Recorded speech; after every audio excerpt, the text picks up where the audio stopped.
Welcome to 5-Minute MBAs, where we take business content from famous entrepreneurs and shorten them down to 5 minutes or less.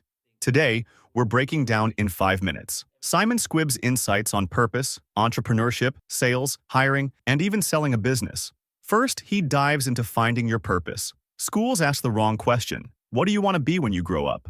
Instead, ask yourself, what problem do I want to solve? Once your brain gets used to problem solving, you'll activate your entrepreneur muscle.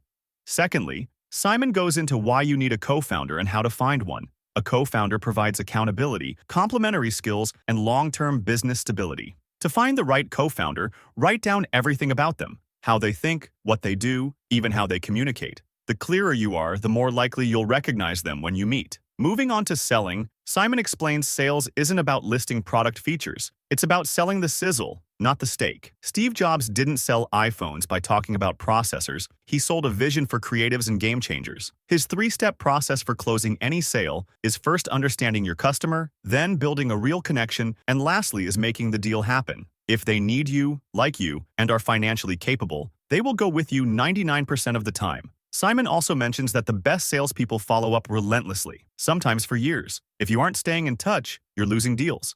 Moving on to marketing. Good marketing isn't just about social media, it's about standing out. Simon bought a staircase in London for £26,000 just to turn it into a PR stunt. The result? Global media coverage worth millions. Other examples are like Nike, who partners with top athletes, and Apple, who aligns itself with artists. When your business grows, you'll need people helping you build your vision. Simon highlights that the key is to hire people who believe in your mission. If they don't, you'll spend all your time managing them.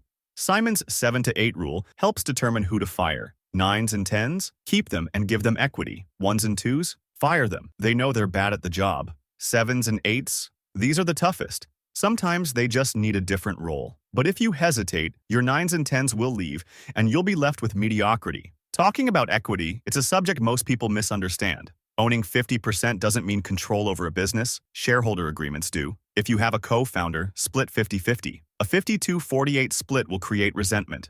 For employees, there are 2 ways to give equity. First is share options. Employees get future ownership, but no control. And secondly, actual equity, which is more meaningful, but requires careful structuring. The worst mistake you can make is selling too much equity too early and running out of leverage when you actually need funding. Simon's final thought in the video is that success comes down to one thing: purpose. When you align your work with what you genuinely care about, things become easier. That's your 5-minute breakdown of Simon Squibb's insights. If you want the full talk, check out the original video, link in the description.